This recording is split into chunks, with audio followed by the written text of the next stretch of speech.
Assalamualaikum warahmatullahi wabarakatuh. Oke, kali ini saya akan mencoba melakukan praktikum PC berbasis virtual. Nah, saya akan menggunakan Cisco IT Essential Virtual Desktop. Nanti juga aplikasi ini saya akan bagikan melalui deskripsi YouTube untuk anak-anak. Jadi kalau kalian mau latihan, bisa download di deskripsi YouTube saya. Sebelum kalian melakukan praktikum virtual perakitan PC, seharusnya kalian sudah mengetahui komponen-komponen apa saja yang akan kita gunakan untuk melakukan perakitan PC dan kegunaan-kegunaan dari masing komponen-komponen itu. Nah, jangan sampai masih ada yang belum mengetahui komponen-komponen itu. Nah, bisa saja itu menjadi kendala pada saat kita melakukan perakitan PC. Nah, selain kalian mengetahui komponen-komponen perakitan PC, terlebih dahulu juga kalian harus memperhatikan ketiga. Nah, Pak, jika perlu kalian menggunakan alas kaki supaya tidak bersentuhan langsung dengan perangkat listrik. Misal kalau listrik terkoneksi langsung dengan power supply-nya, itu bisa jadi bumerang bagi kita. Oke, kita langsung saja. Nah, di komputer kalian, kalau sudah diekstrakin ya, ekstrakir, ini saya hapus dulu. Nah, ini di download jadi RAR. Ini nanti diekstrak. Nah, di sini tinggal klik di index. Nah, di sini bisa menggunakan browser lain, bisa menggunakan Microsoft Edge, bisa menggunakan Google Chrome, bisa menggunakan Firefox, dan bisa menggunakan Brave. Nah, tapi harus sebelumnya diinstal dulu Macromedia Flash atau Flash Player di komputer atau laptop yang kalian gunakan. Ya, ada Flash maksudnya. Nah, kalau saya di sini saya menggunakan Brave. Di sini kan ada Brave, ada Google Chrome, ada Internet Explorer, ada Microsoft Edge. Nah, kali ini saya menggunakan Brave. Nah, nanti seperti ini. Di sini ada Flash Player is out of date. Jadi muncul di sini run this time. Kalau misalnya tidak ada kayak muncul run this time atau update plugin, silahkan kalian download dulu Macromedia Flash atau ada Flash-nya. Run this time, oke ya. Nah, jika sudah muncul seperti ini di layar laptop atau komputer kalian, ini arahan-arahan dari Virtual Desktop IT Essential Cisco. Nah, bisa dilihat dulu, learn, test, dan explore. Learn itu latihan, test untuk mengetes, explore itu setelah selesainya. Bisa diarahkan lagi. Ini penjelasan dari masing-masing komponennya. Nah, tapi bahasa Inggris. Kita langsung skip saja karena kita langsung melakukan praktikumnya. Oke. Untuk di sini kita yang perlu kita ketahui sebelum melakukan perakitan, terlebih dahulu kita harus mengenal casingnya dengan power supply. Ini casingnya sudah siap, ini power supply-nya. Nah, di sebelah sini adalah penjelasan power supply ya. Ada penjelasannya. Bisa dilihat power supply-nya. Power supply ini juga berbeda-beda. Ada yang 220 watt, ada yang ini ada 230 volt, ada yang 8 atau sampai 4 ampere, ada yang 300 watt, ada yang 500 watt, ada yang 800 watt. Tergantung kebutuhan yang kita gunakan. Nah, kalau kayak seperti ini kan 300 watt, artinya ini hanya standar. PC yang kita akan rakit itu standar. Tapi kalau misalnya dia PC gaming atau PC untuk melakukan desain web ya, desain web atau desain gambar, itu biasanya sampai dengan 800 watt. Oke, dilihat di sampingnya. Putar, oke, power supply. Sekarang kita melakukan instalasi power supply ke casing. Nah, ini sama dengan praktikumnya yang aslinya ya, hampir sama real. Nah, ini untuk melakukan putar-putarnya. Tuh. Ini. Nah, kalau misalnya dia kayak gini, ini tidak bisa masuk makanya dia harus sesuai dengan arahannya. Ya, tuh masuk. Nah, setelah power supply-nya, sekarang bautnya. Oke. Nah, di sini sudah oke, artinya pemasangan power supply itu sudah oke. Kita oke di sini. Lalu kita pindah di motherboard. Nah, motherboard sendiri di sini ada pemasangan CPU, ada thermal compound, ada CPU, ada RAM, dan ada mainboardnya. Mainboardnya ini yang warna hijau, yang besar. Nah, ini papannya ya. Mainboard itu adalah induk dari papan. Maksudnya ini adalah segala tempat untuk penyimpanan komponen PC, tempat terhubungnya.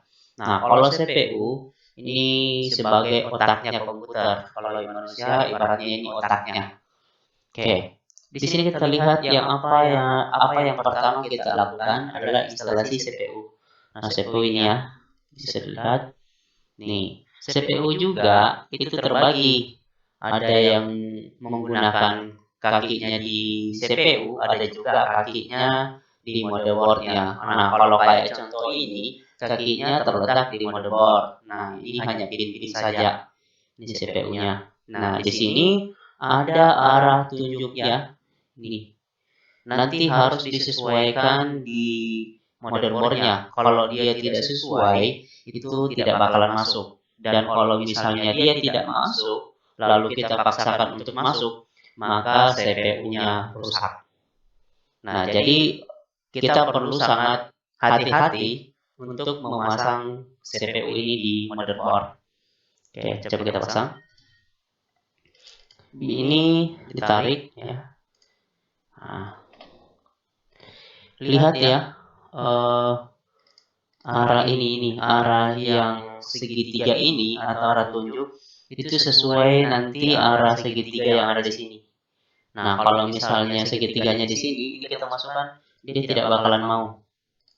Nah, tapi kan kalau kita praktikum aslinya, biasanya kita tidak perhatikan segitiganya. Mungkin biasa langsung anak-anak langsung kasih masuk di motherboardnya dan dipaksa, itu bisa jadi rusak motherboardnya atau CPU-nya. Nah, sekarang kita arahkan yang sama ya. Oke, sudah masuk, lalu ditutup dan dirapatkan kunci. Nah, kita pasangkan thermal compound. Nah, thermal compound ini sebagai fungsinya pendingin dari CPU-nya. Lalu kita pasang, bisa kita pasang RAM dulu. Thermal compound CPU heatsink. Oke, CPU heatsink yang ini. Nah, ini tarik. Oke. Ini kunciannya. Jadi kuncinya ini ada 4. 1, 2, 3, 4. Kita kunci, turunkan. Oke, setelah itu kita pasang kabelnya. Nah, kabelnya juga ini harus diarahkan ya. Nah, masuk. Oke, sekarang RAM. Nah, ini fungsi RAM, Random Access Memory. Jadi, sebelum kalian praktikum pemasangan atau perakitan PC ini, harusnya kalian sudah tahu fungsi-fungsi dari masing-masing komponen PC. Nah, ini contoh ya. Nah, bisa dilihat di sini ini ada DIMM konektor, pinnya ya. Nah, ini di belakangnya. Nah, kalau aslinya biasanya ada tertulis kapasitas dari memori, ada 512, ada 1 giga, ada 2 giga, bahkan ada yang sampai 8 giga. Oke. Lanjut kita masukkan di soketnya. Nah, ini dilihat juga, jangan sampai lubang yang di tengah ini itu tidak sesuai yang ada di soket. Nah, itu juga kalau dipaksakan bisa merusak soket dari motherboard atau soket bagian RAM-nya. Nah, kalau ini kan tidak sesuai ya. Ini kalau kita masukkan tidak mau, nggak bisa. Jadi kita putar lagi. Nah, lalu masuk. Oke, kunci 1, 2. Oke, terkunci. Oke, satu lagi. Nah, kalau ini sama ya tadi sama yang ini. Oke.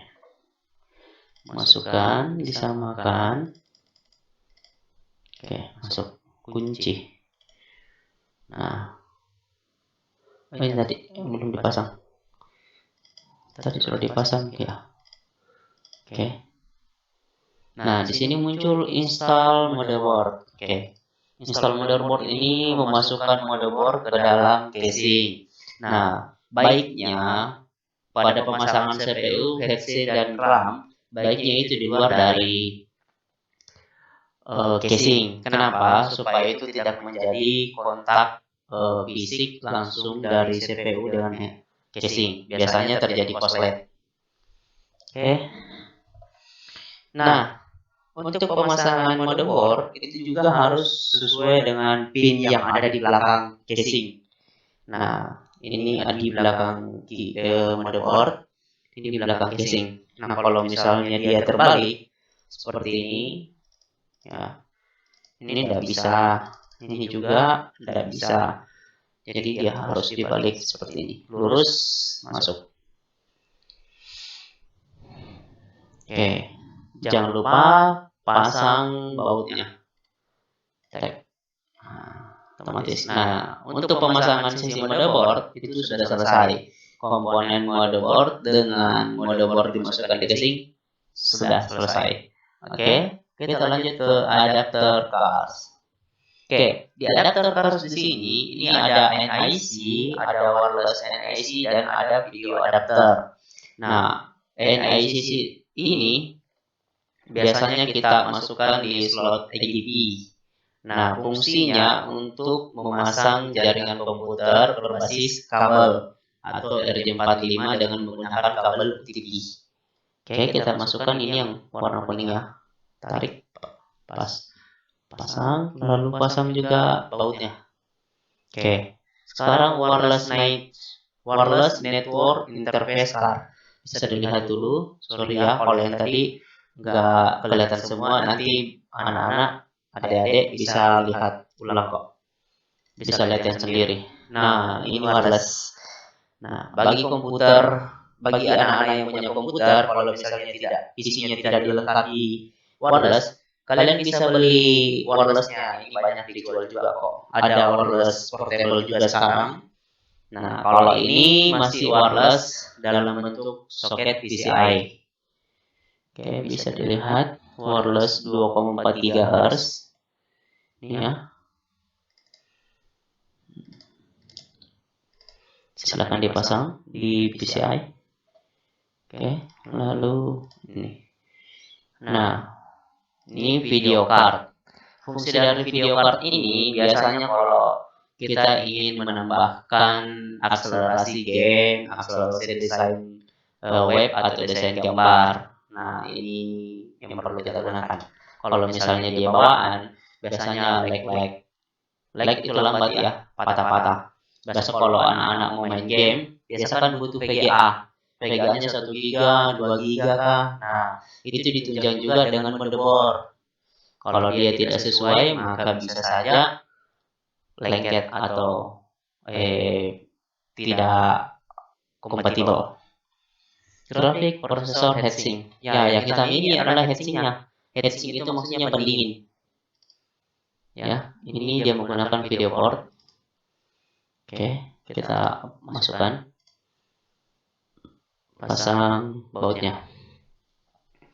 Nah, pemasangan adapter card sudah selesai. Oke. Nah, lanjut ke internal drivers. Nah, the hard disk drive is a magnetic drive that stores large amount of data on fixed media. Install the HDD into the case. Oke. Di sini dijelaskan bahwa install hard disk ke dalam casing. Nah, di sini ada hard disk. Ini hard disk.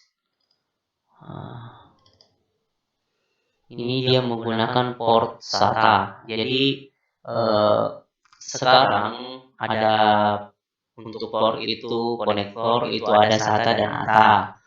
Nah, kalau misalnya konektor yang model kayak gini, ini menggunakan SATA. Nah, setidaknya kalian harus sudah tahu port SATA dan bisa membedakan port SATA dan port ATA. Oke, kita lihat ini hard disk. Ya. Nah, Di kapasitas hard disk biasanya di sini tertulis spesifikasi. Ada 500 giga, ada 1 tera, ada 2 tera. Kalau misalnya sekarang hard disk SATA rata-rata sudah memiliki 500 giga. Tapi kalau ATA ada saja yang menggunakan 80 giga. Oke, ini yang di bawahnya. Ini tadi yang di atasnya. Nah, kita masukkan ke dalam casing. Ini ya tempatnya. Oke. Ini masuk juga. Ini juga harus di atas, sesuai di atas ya. Kalau dia di bawah, kalau pada PC biasanya terbalik nggak masalah. Tapi baiknya itu harus sesuai yang mana atas, yang mana yang bawah. Oke, hard disk sudah terpasang. Sekarang kita pasang bautnya. Nah, bautnya sudah terpasang kiri kanan ya. Nah, sekarang kita pasang lagi. Ini namanya CD-ROM atau DVD-ROM. Bisa dilihat ya. Nah, untuk sekarang penggunaan DVD-ROM itu sudah jarang digunakan, tapi masih ada juga yang menggunakan untuk membarlink CD. Oke, kita pasang.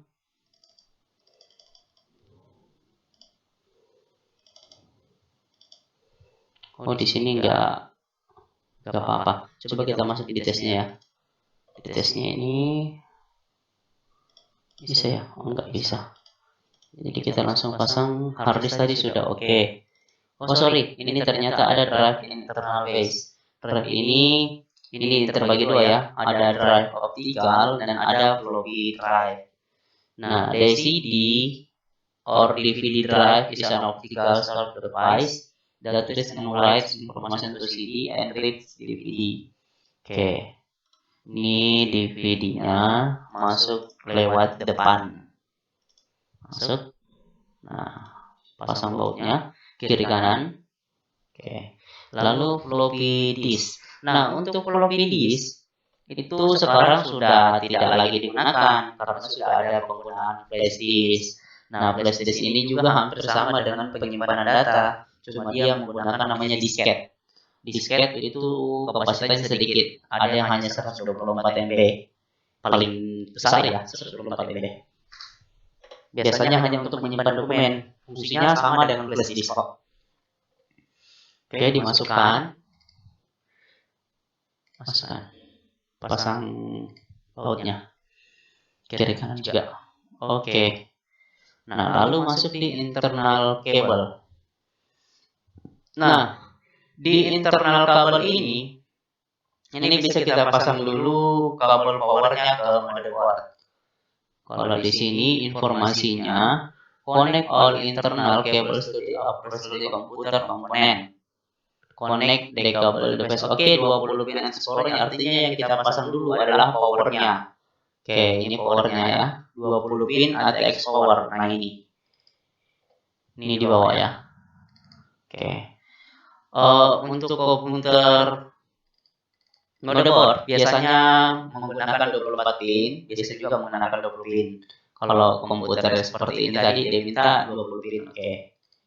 Ini juga dia tidak bakalan bisa masuk. Kalau kita paksakan, biasanya ini terbakar motherboardnya. Secara penglihatan itu nggak ada bilang api terpercik. Tapi kalau secara fisik jalurnya putus sehingga tidak bisa lagi digunakan. Makanya pada saat pemasangan kabel power ini ke motherboard itu kita juga harus hati-hati. Oke, masuk. Nah, ini untuk di sini. Nah, kalau yang kabel 4 pin ini biasanya untuk memfungsikan port-port yang ada di belakang sini. Nah, lihat kuncinya, ini harus sesuai. Kalau dia tidak sesuai juga, maka bisa jadi korslet. Ini. Nah, oke. Nah, sekarang kita pasang kabel powernya dulu ya, juga. Oke. Tuh. Ini floppy. Nah, ini posisinya dia di ini kan putihnya di bawah, jadi penutupnya di bawah juga. Oke. Ini SATA, kabel power untuk SATA. Oke. Nah, sekarang ini masih ada satu ya. Ini fan-nya, fan CPU terpasang. Oke. Balik. Ini ya, lihat ini gancingannya, ini gancingannya juga. Oke. Selanjutnya kita masang menggunakan PATA, paralel ATA.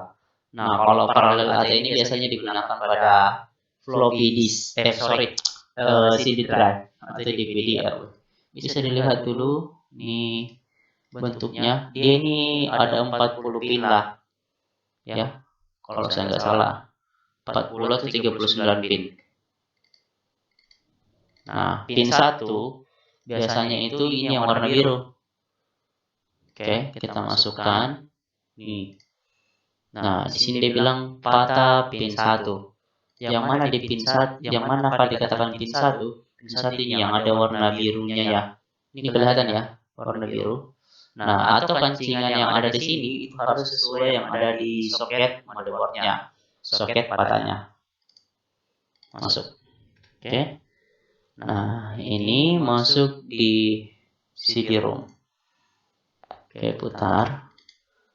Nah, sama ya. Ini juga di atas. Oke. Nah, sekarang floppy drive. Ini floppy drive juga. Pin 1 sama. Ini warna birunya di sebelah kiri ya. Kiri saya kalau di motherboard kanannya. Oke, masuk. Putar lagi, masuk. Oke. Apa lagi? Oh, ini kabel SATA untuk hard disk. Nah. Ini. Masuk di sini. Nah, jika sudah selesai, muncul oke di sini. Di oke saja. Oke. Lalu eksternal kabel. Nah, eksternal kabel ini kabel monitor, keyboard, kabel mouse, kabel keyboard, kabel monitor, kabel USB. Nah, kita pasang casingnya dulu ya. Oke, casing pasang. Ditutup. Nah, pasang bautnya. Oke. Setelah bautnya dipasang, ini kabel monitor. Ini kabel monitor yang sudah dipasang VGA-nya. Oke. Ya. Masuk. Kancing. Nah, lalu kita pasang keyboard. Nah, keyboard sendiri di sini ini masih menggunakan PS2. Jadi colokan keyboard juga itu ada yang menggunakan dua macam, ada slot USB, ada juga PS2. Kalau seperti ini namanya PS2. Biasanya kalau saya waktu saya belajar merakit PC ini semua pinnya bengkok-bengkok. Nah, tapi alhamdulillah sekarang sudah tidak bengkok karena kita sudah menggunakan USB, tidak ada lagi PS2. Oke, ini juga harus pas ya dengan pinnya. Kalau nggak pas ya pas bengkok. So, mouse lagi. Nah, beda ya. Kalau warna mouse itu dia warna hijau, kalau keyboard warna ungu. Ini juga diputar. Susupin. Nah, ini USB. Nah, ini. Oh, enggak bisa. Jadi putar lagi. Pokoknya putar-putar saja sampai bisa masuk. Oke, ini kabel LAN card. Nah, ini kabel UTP ya untuk LAN cardnya. Jaringan. Kita butuh jaringan. Oke, masuk. Wireless. Ini wireless antenanya. Ini antenanya. Nah, lalu power card. Nah, ini power dimasukkan. Oke. Nah, jadi ini sudah menyala komputernya. Oke. Kalau sudah selesai, sampai di situ saja. Kalau misalnya ada pertanyaan, silahkan komen di YouTube saya atau silahkan bertanya kepada guru yang mengajar. Oke, terima kasih sampai di sini. Sekian, wabillahi taufiq wal hidayah. Assalamualaikum warahmatullahi wabarakatuh, dan jangan lupa subscribe-nya dan like-nya. Terima kasih.